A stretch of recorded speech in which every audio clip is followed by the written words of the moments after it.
नमस्कार दोस्तों, स्वागत है एशिया छपड़ते के इस एपिसोड में। मैं हूं आपके साथ जितेंद्र कुमार। साथियों, 2024 के लोकसभा चुनाव के लिए 7 मई को तीसरे चरण की वोटिंग होगी और उस वोटिंग के बाद बहुत कुछ साफ हो जाएगी कि हिंदुस्तान में किसकी सरकार आगे बढ़ने की संभावना दिखाई देती है।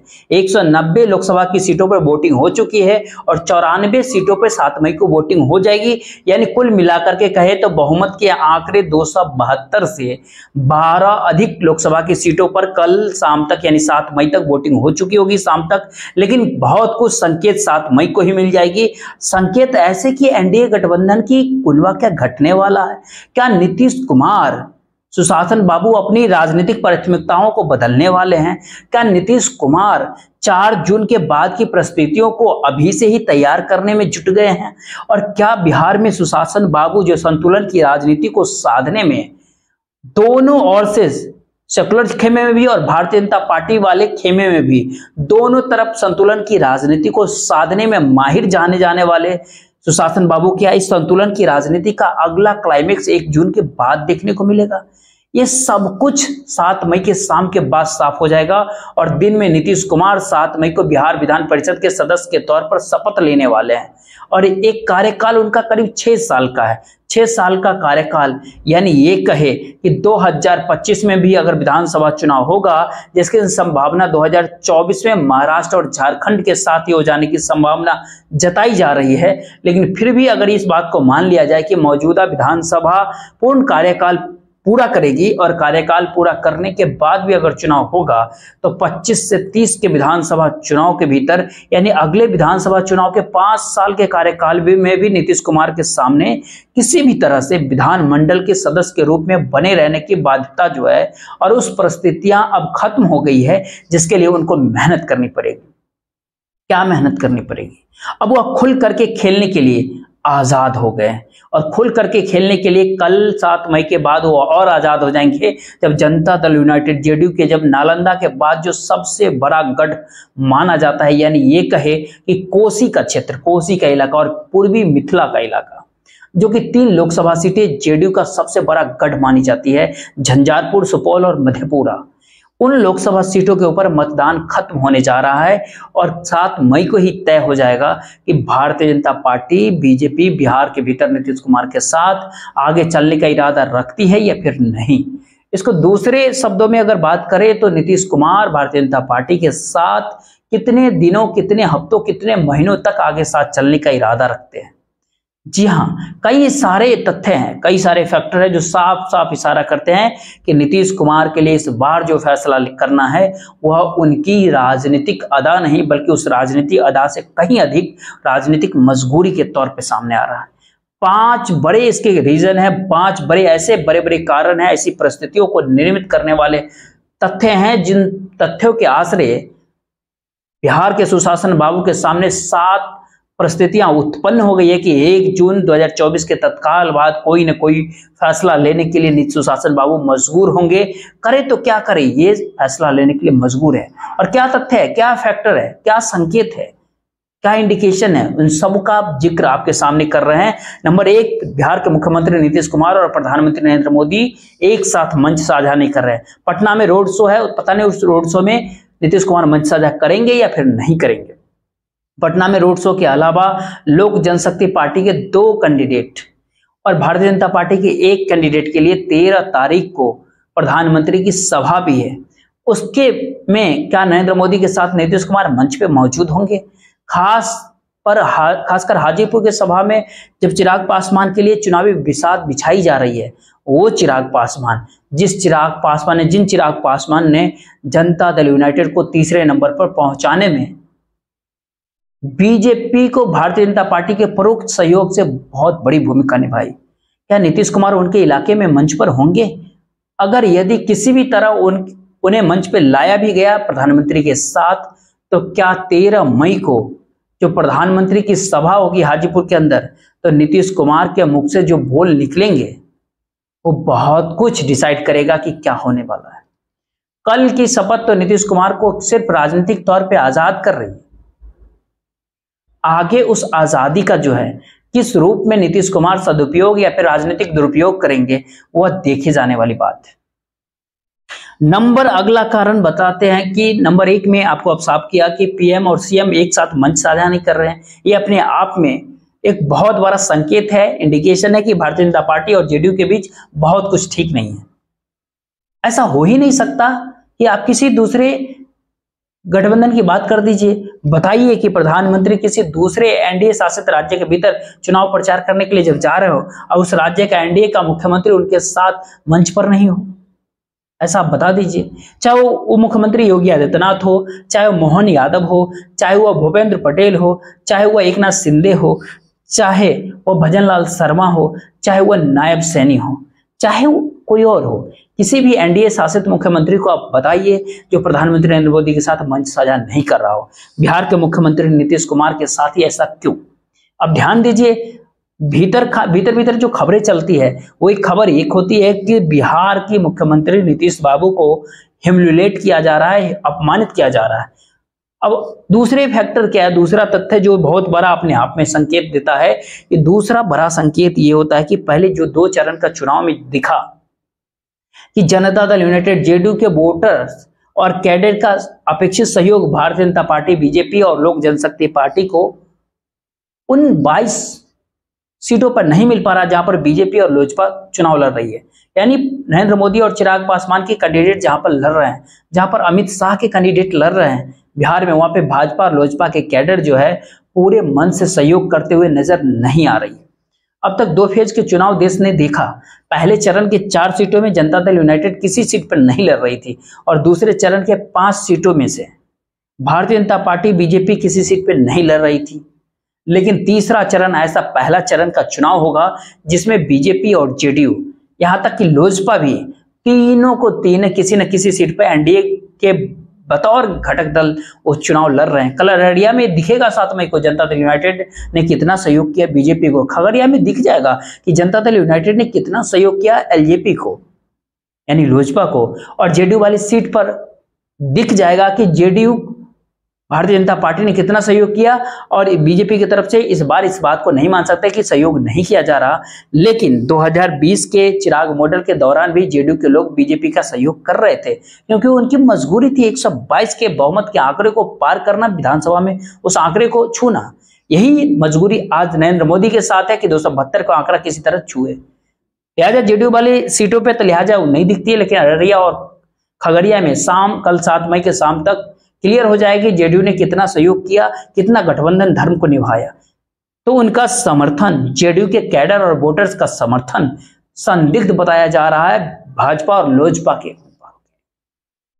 तीसरे फैक्टर की बात करें, तीसरा संकेत की बात करें तो सबसे बड़ा संकेत यह है कि अगर आप राष्ट्रीय जनता दल और राष्ट्रीय जनता दल के कोटे से 3 सीट लेकर मुकेश सैनी के विकासशील इंसान वीआईपी पार्टी जो है विकासशील इंसान पार्टी, कुल जमा 26 सीटों पर जो राजद और राजद के जो कोटे से चुनाव लड़ने वाली वीआईपी, इन 26 सीटों में से जहां जहां पर राजद, आरजेडी, जेडीयू के खिलाफ चुनाव लड़ रहा है, जनता दल यूनाइटेड के खिलाफ चुनाव लड़ रहा है, उसमें जहानाबाद जैसे लोकसभा सीट को आप बाद में छोड़ दे जहां पे राजद भारी पड़ते हुए दिख रहा है, तो कहीं राष्ट्रीय जनता दल जेडीयू के खिलाफ बहुत मजबूती से नहीं लड़ रहा है। लेकिन भारतीय जनता पार्टी के सीटों के ऊपर अगर आप देखें तो पहले चरण में आपने देखा कि राजद ने कैसी लड़ाई लड़ी, चाहे औरंगाबाद हो या फिर नवादा हो। आगे आप देख रहे हैं कि बक्सर के भीतर कैसी लड़ाई राजद लड़ रहा है और सहारनपुर और पाटलिपुत्र के भीतर कैसी राजद लड़ाई बीजेपी के खिलाफ लड़ रही है।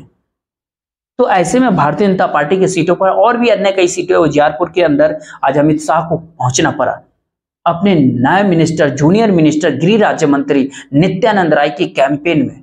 और वहां कितनी मजबूत चुनाव लड़ाई राजद लड़ रहा है ये बात पूरे बिहार को भी पता है। दरभंगा के भीतर बीजेपी के खिलाफ कितनी मजबूत लड़ाई राष्ट्रीय जनता दल के लोग लड़ रहे हैं, या फिर मधुबनी के भीतर माइनॉरिटी कैंडिडेट, अल्पसंख्यक उम्मीदवार होने के बावजूद किस प्रकार से सांप्रदायिकता के नैरेटिव को ध्वस्त कर दिया है मधुबनी के भीतर, यह भी आप देख रहे हैं। जहां जहां बीजेपी के खिलाफ राजद लड़ रहा है, आरजेडी लड़ रहा है, लेकिन जहानाबाद के अपवाद को अगर आप छोड़ दें, आप देखिए जेडीयू के सीट के ऊपर कैसे राजद चुनावी लड़ाई लड़ रही है। सीतामढ़ी को आप देख ले, वाल्मीकि नगर को आप देख ले, पूर्णिया के भीतर आपने देख लिया कि क्या कुछ तेजस्वी यादव ने क्या कुछ नहीं कहा। आप इसी तरह से मधेपुरा को देख लीजिए, सुपौल को देखिए। कल जहां पर वोटिंग होनी है 7 मई को, मधेपुरा, सुपौल और झंझारपुर, वहां पे आप देख सकते हैं कि कैसे चुनावी लड़ाई जेडीयू वाली सीटों पर राजद लड़ती है। बीजेपी के खिलाफ बहुत मजबूती से आरजेडी चुनाव लड़ रही है। तो इसके संकेत क्या निकलते हैं? क्या राजद, आरजेडी और जेडीयू अंदर खाने किसी प्रकार से किसी कथित राजनीतिक खेल में फिर से संलिप्त हो गए? अब इंतजार कीजिए, कुछ ही दिनों के बाद ये तस्वीर भी आपके सामने होगी कि कौन कितने पानी में है, कौन किसके साथ कौन सा खेल खेल रहा या फिर खेल नहीं खेल रहा है, दोनों बातें स्पष्ट हो जाएंगी।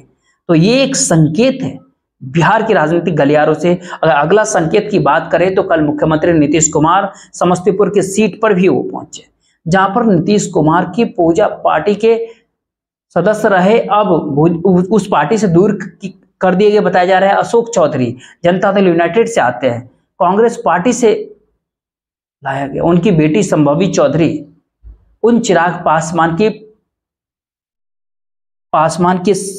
पार्टी से चुनाव लड़ रहे, जो चिराग पासवान की पार्टी नीतीश कुमार को विधानसभा में तीसरे नंबर की पार्टी बना दिया।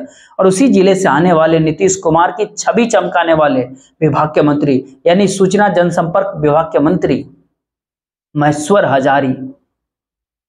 कारण क्या है? महेश्वर हजारी के बेटे सनी हजारी कांग्रेस के टिकट पे चुनाव लड़ रहे हैं संभवी चौधरी के सामने। तो ऐसे में नीतीश कुमार के सामने कौन सी परिस्थितियां हैं? नीतीश कुमार के सामने जो परिस्थितियां हैं उसमें साफ साफ दिखाई पड़ता है कि एक और संभवी चौधरी, जिनको प्रधानमंत्री अपनी बेटी कहते हैं, उनके घर शादी में मोहन भागवत तक पहुंचते हैं। तो एक तरफ संभवी चौधरी जिनके प्रचार के लिए उनको जाना पड़ा, वहीं दूसरी ओर सनी हजारी जो कांग्रेस के टिकट पे चुनाव लड़ रहे हैं, महेश्वर हजारी के बेटे। और नीतीश कुमार कह रहे हैं कि जो इधर उधर गड़बड़ करेगा या कर रहा है, चुनाव के बाद उससे मुक्ति पा लेंगे। अगर नीतीश कुमार को मुक्ति ही पानी होती, अगर नीतीश कुमार को अपने मंत्री पर कार्रवाई करनी होती, तो अब तक वो महेश्वर हजारी को बर्खास्त कर चुके होते। मुख्यमंत्री का विशेषाधिकार होता है किसी मंत्री को बर्खास्त कर देना, अब तक वो बर्खास्त कर चुके होते, लेकिन ऐसा नहीं किया उन्होंने।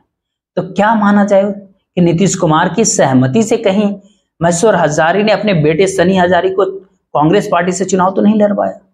जितने मुंह उतनी सारी बातें। और समस्तीपुर लोकसभा सीट पर बताया जाता है कि जनता दल यूनाइटेड के कार्यकर्ताओं का बहुत बड़ा हिस्सा संभवी चौधरी यानी लोक जनशक्ति पार्टी के उम्मीदवार के लिए उत्साह है। तो उत्साहहीन है तो उसकी निष्ठा किस ओर होगी? और सारी बातें नीतीश कुमार की जानकारी में क्या नहीं है? ऐसा हो ही नहीं सकता कि नहीं है। यह संभव ही नहीं है कि जो मुख्यमंत्री 19 साल से सत्ता पर काबिज जो बिहार की सत्ता पे, वो इतनी बड़ी चीज उसकी जानकारी से बाहर हो, तो कैसे समझा जाए? देख लीजिए कि सुशासन बाबू संतुलन की राजनीति के बहुत माहिर खिलाड़ी है बिहार में। राजद और भाजपा दोनों को संतुलन बना के रखते हैं, दोनों खेमों को अपने साथ रखते हैं। अगर नहीं बिहार में सुशासन बाबू भारतीय जनता पार्टी के साथ अगर उनको जुड़ना होता है तो अशोक चौधरी और संजय झा एक्टिव कर दिए जाते हैं। वहीं अगर नीतीश कुमार को राष्ट्रीय जनता दल जेडीयू से तार जोड़ना रहता है तो फिर कहा जाता है कि लल्लन सिंह, विजेंद्र यादव जैसे नेता जो है कथित तौर पर एक्टिव कर दिए जाते हैं, वशिष्ठ नारायण सिंह एक्टिव कर दिए जाते हैं। और ऐसे में नीतीश कुमार फिर से जब मामला अंतिम दौर में पहुंचने की गुंजाइश दिखती है तो खुद एक्टिव हो जाते हैं। अब तक उनकी सत्ता चाहे इस खेमे से उस खेमे से या उस खेमे से इस खेमे में इसी संतुलन पे तो आधारित है। लेकिन जब अशोक चौधरी की बेटी संभवी चौधरी उस लोक जनशक्ति पार्टी से चुनाव लड़े, जिसकी वजह से नीतीश कुमार की पार्टी की यह दुर्दशा हुई विधानसभा में, क्या नीतीश कुमार उसको बर्दाश्त करेंगे? ये सवाल में ही बहुत सारे जवाब छिपे हुए हैं।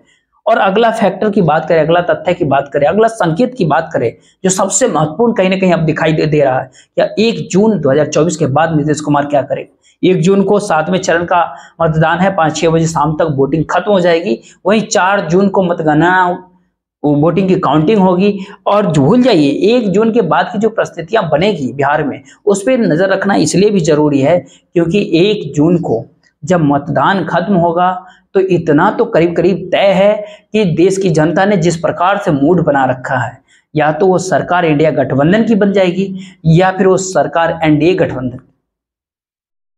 तीसरे चरण के चुनाव के बाद बहुत सारी चीजें स्पष्ट हो जाएगी कि माहौल किस ओर जा रहा है। और तीसरे चरण के मतदान यानी कल जब वोटिंग हो जाएगी उसके बाद जनता दल यूनाइटेड का सबसे स्ट्रांग होल्ड उधर से निकल जाएगा। उसके बाद नीतीश कुमार के पास लड़ने के लिए क्या है, जहां बहुत मजबूत है वो नालंदा है, अपना गृह जिला, वहां उनको भारतीय जनता पार्टी बीजेपी की जरूरत नहीं है। वाल्मीकि नगर है नीतीश कुमार की, जिस सीट पर भारतीय जनता पार्टी भीतरघात जाकर के करने की स्थिति में नहीं हो सकती, चाह करके भी नहीं करेगी। गोपालगंज की सुरक्षित सीट है, कोई चांस नहीं किसी के लिए। सिवान की सीट है, सिवान की सीट भारतीय जनता पार्टी के चाहने ना चाहने से नीतीश कुमार के कैंडिडेट को जितना नहीं है, क्योंकि सिवान की सीट पर तो हिना साजिश फैक्टर है। जहानाबाद की एक सीट है, वो इकलौती सीट दिखाई पड़ रही है जहां पर राष्ट्रीय जनता दल जेडीयू के साफ बढ़त जनता दल यूनाइटेड के। तो कहने का साफ साफ मतलब होता है कि बिहार में सुशासन बाबू के थर्ड फेज के चुनाव के बाद जो है इस एनडीए अलायंस एनडीए गठबंधन के चुनाव को लेकर के उनके पास बहुत कुछ नहीं बचा हुआ है। सीतामढ़ी शिवहर भी सीट है, शिवहर की सीट अगर जीत जाएंगे तो आनंद मोहन विनम्र हो गए तो जीत जाएंगे। आनंद मोहन अगर जिस प्रकार से जिस भाषा में वो बात करते हैं वो अगर जारी रहा तो उस सीट पे कुछ भी हो सकता है। सीतामढ़ी की सीट होती है, राष्ट्रीय जनता दल से चुनावी लड़ाई लड़नी है और जो खेल चल रहा है वो सबको पता है बिहार में।